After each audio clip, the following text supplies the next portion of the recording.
In the forgotten corners of the world, beyond the reach of sunlight and sanity, there lies an ancient kingdom. Once thriving, it now stands as a desolate and cursed realm, known only in whispers as the Abyssal Crown. The land is shrouded in perpetual darkness, where shadows stretch unnaturally long, and the very air hums with a malignant presence. It is said that those who venture into the Abyssal Crown never return, at least not as they were. But the promise of unimaginable power and riches has always lured the bold and the foolish. For deep within the heart of this forsaken land, there lies an artifact of unspeakable power, the crown of Malakar, forged in the fires of hell itself. It is said that whoever wears the crown will gain dominion over life and death, over light and darkness. But to claim it, one must first survive the horrors that guard it. In a tavern at the edge of civilization, where the winds howl like the cries of the damned, a group of adventurers gathers. Each one has been drawn by the same mysterious letter, promising fortune and glory in exchange for retrieving the Abyssal Crown. There is Eric, a battle-hardened warrior with a past soaked in blood. His armor is scarred, but his eyes burn with the fire of vengeance. Then there's Seraphine, a sorceress of immense power, her hands glowing faintly with the residual energy of countless spells.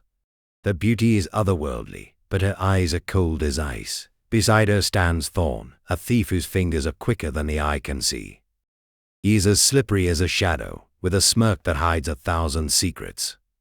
Lastly, there is Lysander, a scholar and seeker of forbidden knowledge, whose obsession with the occult has driven him to the brink of madness. They are an unlikely group, bound together by greed, desperation, and the promise of something greater than themselves. Their journey takes them at the edge of the Abyssal Crown, where the very earth seems to recoil from the cursed land. As they cross the threshold, the world changes. The sky darkens and the sun becomes a distant memory. The air grows thick with the stench of decay, and the landscape twists into grotesque shapes that defy nature. The adventurers press on, their courage tested by the horrors that begin to manifest around them. They are stalked by creatures born of nightmare, things that skitter and crawl in the corners of their vision. Whispers fill the air, insidious and relentless, planting seeds of doubt and fear in their minds. As they venture deeper, the land itself seems to come alive, shifting and warping to confuse and entrap them. The ground splits open to reveal chasms filled with writhing, serpent-like tendrils. The trees twist into skeletal forms, their branches reaching out like grasping claws. And always, they are watched by unseen eyes, their malevolent gaze a constant pressure on their souls. As the days blur into an endless nightmare, the group's bonds begin to fray. Thorn, driven by greed and paranoia, attempts to steal away in the night with the map leading to the crown, but he is caught by Eric, who has long suspected the thief's treachery. In the ensuing struggle, Thorn reveals that he has made a pact with the darkness itself, seeking to claim the crown for his own. In a flash of steel, Eric strikes Thorn down, but not before the thief curses them all with his dying breath. The ground trembles, and from the shadows, monstrous figures emerge. Twisted reflections of the adventurers themselves, formed from their darkest fears and regrets. Eric faces a monstrous version of himself, a blood-soaked tyrant who revels in slaughter. Seraphine battles a shadowy figure, her own reflection, whose magic is fueled by pure malice. Lysander is confronted by the ghost of his own sanity, a wraith that mocks him with the knowledge he is lost. But they fight on, driven by the knowledge that retreat is no longer an option. The path forward is the only way out. At last, they reach the heart of the Abyssal Crown, where the crown of Malakar rests upon a blackened altar. The chamber is vast and echoing, filled with the remnants of those who came before, skeletons twisted in agony, their souls trapped in eternal torment.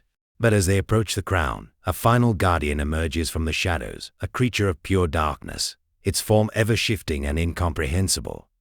It speaks with a voice that is not a voice, a sound that burrows into their minds and threatens to shatter their resolve. The battle is fierce and desperate. Seraphine unleashes her most powerful spells, but the creature absorbs them, growing stronger. Eric charges with a roar, his sword blazing with holy fire, but the darkness consumes the light. Lysander, in a moment of clarity, realizes that the creature is a manifestation of the crown's curse, a final test of their will and unity.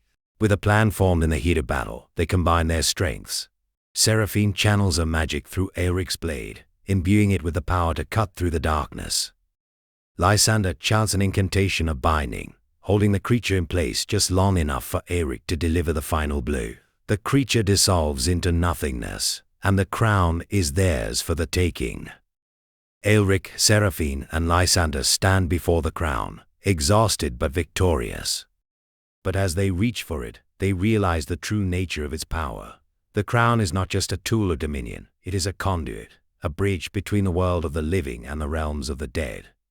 To wear it is to invite madness, to become a vessel for the countless souls trapped within the Abyssal Crown.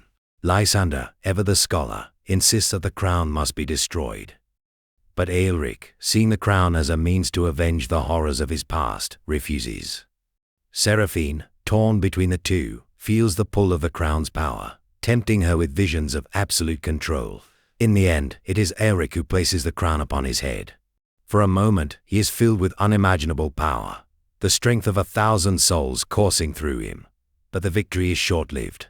The crown's curse takes hold, and Aeric's mind is consumed by the very darkness they fought to overcome. With a final desperate act of will, Aeric hurls himself into the abyss, taking the crown with him. The ground closes over him, sealing the crown and its curse, deep within the earth once more. Seraphine and Lysander, battered and broken, make their way out of the Abyssal Crown.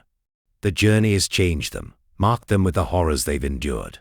But they are alive, and they carry with them the knowledge of what lies within the abyss. As they emerge into the light, the sun rising on a new day, they vow never to speak of the crown again.